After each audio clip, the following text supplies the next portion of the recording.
আসসালামু আলাইকুম প্রিয় শিক্ষার্থীরা, তোমরা সবাই কেমন আছো? আশা করি তোমরা সবাই ভালো আছো। প্রিন্স ইংলিশ একাডেমিতে তোমাদেরকে স্বাগতম।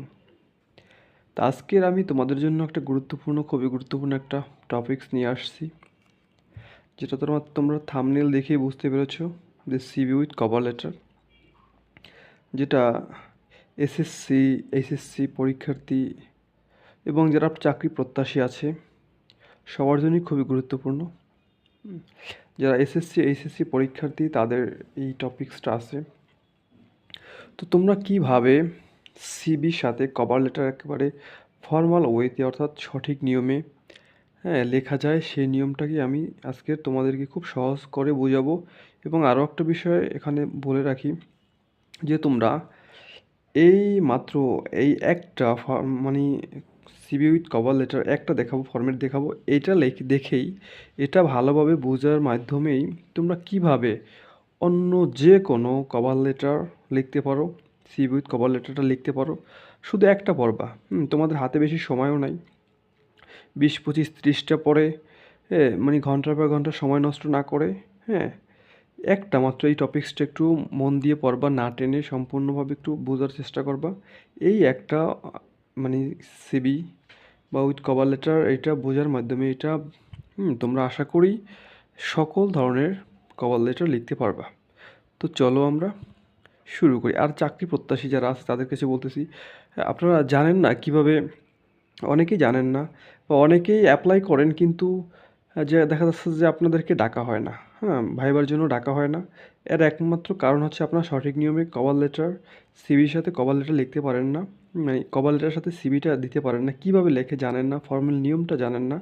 তাহলে আপনাদের জন্য এটা খুবই গুরুত্বপূর্ণ একটা টপিকস। তো চলুন আমরা শুরু করি। তো প্রথমে আমরা লিখব ডেট। প্রথমে তারিখটা লিখব। এখানে আমি ডেটটা লিখে দিচ্ছি আজকে বোঝার জন্য, কিন্তু আপনারা কেউ ডেটটা লিখবেন না।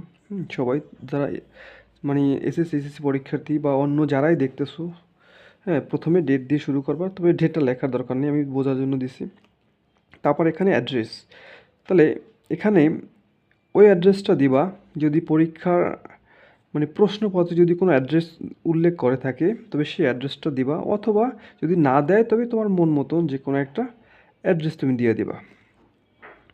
তার কি প্রথমে ডেট, তারপর হচ্ছে কি অ্যাড্রেস, তারপর সাবজেক্ট, অর্থাৎ মানে যেই বিষয়ের উপর তোমাকে লিখতে বলা হয়েছে পরীক্ষার প্রশ্নপত্রে, সেই বিষয়ের উপর তুমি সেই বিষয়ে লিখবা। Subject application for the post of, অর্থাৎ এইভাবে শুরু করবা, application for the post of. এই যে পোস্ট অফ এই পর্যন্ত ঠিক আছে। এইখানে এই যে ডট ডট দেওয়া আছে, এখানে তোমাদের পরীক্ষায় যেটা চাওয়া হবে, হ্যাঁ, যে টপিক্স উপর লিখতে বলা হবে সেই টপিক্সটা লিখে দিবা, অর্থাৎ সেই পোস্ট পজিশনটা লিখে দিবা। Application for the post of junior officer, application for the post of English teacher, অর্থাৎ যে টপিক্সটা মানে উপর তুমি এই কভার লেটার সিভিটা লিখতেছো সেইটা লিখে দিবা। তারপর আমরা স্যালুটেশন দিয়ে শুরু করব, ডিয়ার স্যার। এখানে আমরা অর্থাৎ যে আমরা একটা কী করতেছি, একটা কভার লেটার সাধারণত চাকরির প্রত্যাশী, অর্থাৎ চাকরির জন্য আবেদন করা হয়। তাহলে এখানে আমরা এটা এমন একটা বিষয়, এটা আমরা ওই যে চাকরির বিজ্ঞাপনটা কোথায় পেয়েছি, হ্যাঁ, কীভাবে পেয়েছি, কত তারিখ পাবলিশড হয়েছে, কোন পত্রিকায় পেয়েছি, এটা এখানে লেখা হয়। তাহলে দেখো, with reference to the advertisement, অর্থাৎ ওই বিজ্ঞাপন থেকে আমরা জানতে পেরেছি পাবলিশড 10/12/2024, অর্থাৎ যেটা পাবলিক হয়েছে, অর্থাৎ প্রকাশ হয়েছে 10/12/2024 সালে ইন ডেইলি স্টার, তো ডেইলি স্টার পত্রিকায়, for appointment to the post of, অর্থাৎ যেটাকে নিয়োগ দেওয়া হবে পোস্ট অফ। এখানে যে পোস্ট অফের পরে যেই পোস্টের উপর তুমি এই টপিক্সটা লিখতেছো, সিভিটা লিখতেছো, ওই টপিক্সটা এই পোস্টটা এখানে লিখে দিবা।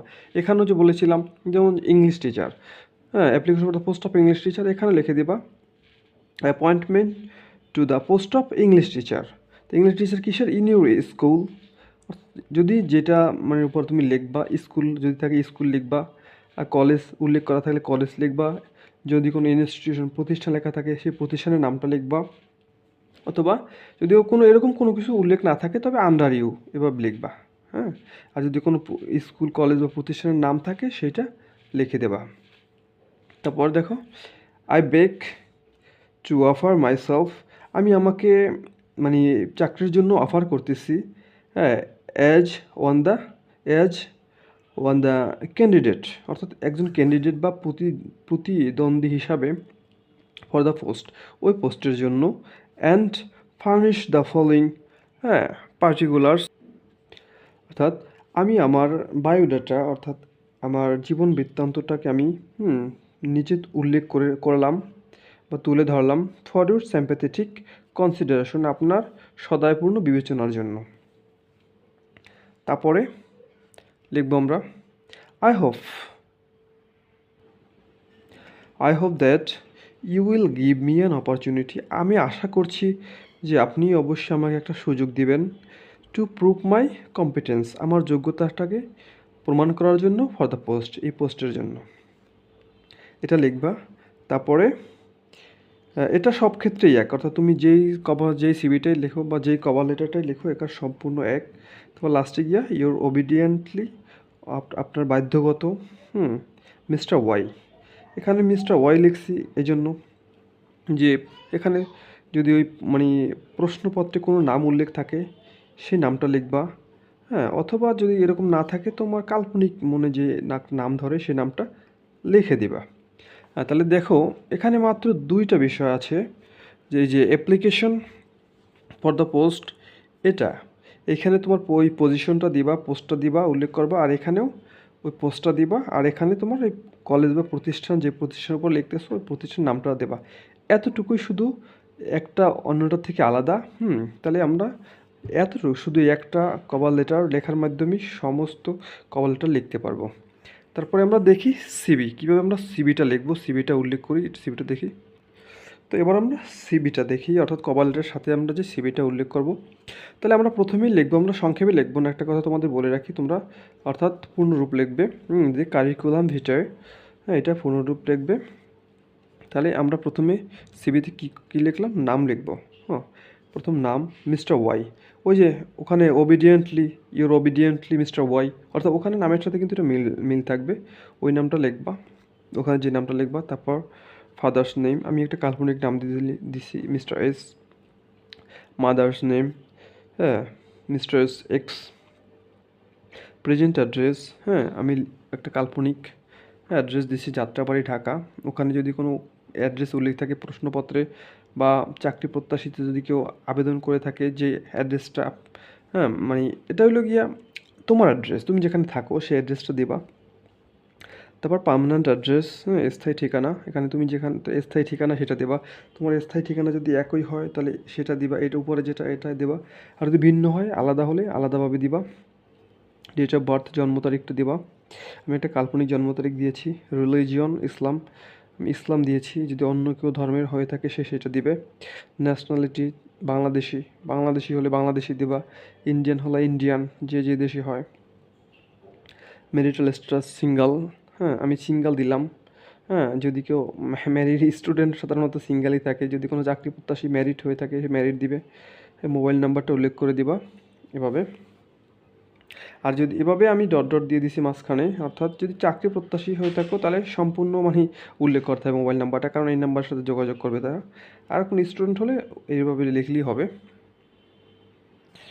তারপরে তোমরা একটা জিনিস দেখো যে একাডেমিক কোয়ালিফিকেশন, এটা খুবই গুরুত্বপূর্ণ, একটু মন দিয়ে দেখো। একাডেমিক কোয়ালিফিকেশন তোমরা এভাবে বক্স করে নিবা প্রথমে, এভাবে যেরকম লিখছি এভাবেই সবাই, চাকরি প্রত্যাশী হোক বা কোনো পরীক্ষার্থী হোক, প্রথমে কি নেম অফ এক্সাম, অর্থাৎ এক্সামের নাম, তারপর থাকবে দ্বিতীয় কলামে থাকবে যে ইয়ার অফ পাসিং, অর্থাৎ যেই ইয়ারে পাস করছো তোমরা, বা চাকরি প্রত্যাশীরা যারা পাস করছেন। তারপর বোর্ড বা ইউনিভার্সিটি, এখানে বোর্ড বা ইউনিভার্সিটির নাম লেখা থাকবে, লিখতে হবে। তারপর রেজাল্ট বা জিপিএ, এখানে রেজাল্ট বা জিপিএ উল্লেখ করতে হবে। তাহলে প্রথমেই আমরা এসএসসি দিব, এসএসসি 2008, আমি একটা কাল্পনিক সাল দিছি। বোর্ড বরিশাল, আমি আমার মতন করে দিচ্ছি। হ্যাঁ, জিপিএ যেটা আছে ওইটা দিতে হবে। হুম তারপর যদি কারো না থাকে কাল্পনিকভাবে দিয়ে দিবে। তারপর এইচএসসি 2010, হ্যাঁ, তারপর বোর্ড বরিশাল, জিপি জিপিএ এটা 4.84, ওয়ানার্স, হ্যাঁ 2014, এটা ন্যাশনাল ইউনিভার্সিটি আমি দিছি মন মতন কাল্পনিকভাবে। যদি কেউ অন্য কোনো ইউনিভার্সিটি থাকে ইউনিভার্সিটি দিবে, হ্যাঁ, অথবা কোনো ন্যাশনাল ইউনিভার্সিটি থাকলে ন্যাশনাল ইউনিভার্সিটি দিবে, যে যে যেখান থেকে পাস করছে সেটা দিবে। তার সিজিপিএটা আমি সিজিপিএটা দিছি আউট অফ 4। যদি কেউ পাস করে থাকে ফার্স্ট ক্লাস সেকেন্ড ক্লাস সেটা উল্লেখ করবে। তারপর এমএ, এই জায়গায় এমএ হচ্ছে গিয়া এমএ ইংলিশ মানে একটা সাবজেক্টের বিষয়ের উপর ভিত্তি করে, এই জন্য আমি এমএ তো এমএ ইন ইংলিশ। অন্য কেউ যদি কোনো বিষয়ে দিতে চায় দিতে পারবে, অন্য কেউ বিষয়ে কোনো বিষয়ে মাস্টার্স করলে সেটা দিবে। তারপর 2015, এটাও ন্যাশনাল ইউনিভার্সিটি দিয়েছি, যে অন্য কেউ থাকলে সেটা দিয়ে দিবে। তারপর সিজিপিএটা দিছি। তাহলে এখানে একটা জিনিস খেয়াল করো, একটু ভালোভাবে খেয়াল করো। এখানে কিন্তু আমি দিছি 2008, 10, 14, 15। এখানে তোমরা আবার এভাবে দিও না যে তোমরা যারা পরীক্ষার্থী আছো 8-এর পরে এভাবে দিলে 8, 9, 10, 11, অর্থাৎ সিরিয়াল মেনটেন করলা দেখা সৌন্দর্যের জন্য, কিন্তু এটা না। এটা মাথায় রাখবা, তোমরা এসএসসি পাস করার পরে 2 বছর পর কিন্তু এসএসসি করো, সেই জন্য এখানে মাঝখানে 2 বছর গ্যাপ থাকবে। তারপর এসএসসির 4 বছর পরে অনার্স করা হয়, সেই জন্য এখানে 4 বছর গ্যাপ থাকবে। আর তার 1 বছর পরে মাস্টার্স হয়, সেই জন্য অনার্সের 1 বছর পরে থাকবে। এই সিরিয়ালটা দেখবা, অর্থাৎ সিরিয়াল মেনটেন করবে না সৌন্দর্যের জন্য, যে 8, 9, 10, 11 এভাবে 2 বছর গ্যাপ, তারপর 4 বছর গ্যাপ, তারপর 1 বছর গ্যাপ, ঠিক আছে? এই তারপর এখানে এই যে চাকরির যারা প্রত্যাশী তাদের জন্য এটা খুবই খুবই গুরুত্বপূর্ণ, যে এক্সপিরিয়েন্স এবং রেফারেন্স। তাহলে এখানে দেখো এক্সপিরিয়েন্স, যদি কারো এক্সপিরিয়েন্স থাকে দিবা। আমি দিলাম কাল্পনিকভাবে 2 years as a English teacher, 2 বছরের ইংলিশ টিচার অভিজ্ঞতা। হ্যাঁ, যদি কারো বেশি থাকে বেশি দিবে, যে যেটা আছে। পরীক্ষার্থী যারা আছে তোমরা এরকমটা দিয়ে দিবা যে 2 years as a English teacher, বা যেই সাবজেক্টের উপর তুমি এখানে মানে একটা তুমি তোমার যে মানে অভিজ্ঞতাটা থাকে, বা যদি কারো না থাকে পরীক্ষার হলে কাল্পনিকভাবে দিয়ে দেবা। রেফারেন্স, হ্যাঁ, চাকরি প্রত্যাশীদের জন্য এবং যারা ওই পরীক্ষার্থী আছে এদের জন্য এই যে রেফারেন্স, এই টপিক্সটা খুবই গুরুত্বপূর্ণ। কারণ এর উপর ভিত্তি করেই যারা চাকরি প্রত্যাশী তাদেরকে বলতেছি, এটার উপর ভিত্তি করেই কিন্তু অনেক কিছু হয়ে থাকে। কারণ যার নাম রেফারেন্সে উল্লেখ করা থাকে অনেক সময় মানে ওই চাকরির যে মানে যে প্রতিষ্ঠান তাকে কিন্তু মোবাইল করে থাকে, তাকে ফোন দিয়ে বায়োডাটা বা সব কিছু জেনে থাকে। তাহলে যারা মানে পরীক্ষার্থী আছে তারাও রেফারেন্স একটা দিয়ে দেবা। এখানে 2টা দেয় সাধারণত, আমার জায়গা স্বল্পতার কারণে একটা দিছে। তা পরীক্ষার্থী যারা তারা একটা দিলে হবে। তার রেফারেন্স প্রথমে নাম, তারপর হচ্ছে গিয়ে তার প্রফেশন, হ্যাঁ, তারপর হচ্ছে গিয়ে তার মোবাইল নাম্বারটা। তারপরে সর্বশেষ অ্যাটাচমেন্ট, এটা তোমরা অবশ্যই দিতে হবে।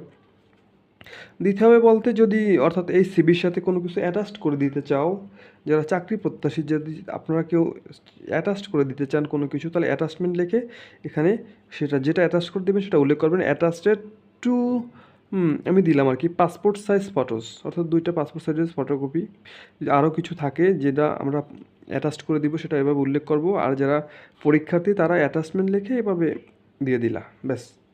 এভাবেই এভাবেই যদি তোমরা সিভি উইথ মানে উইথ কভার লেটার এভাবে লেখো, এই নিয়মে লেখো, এইভাবে লেখো।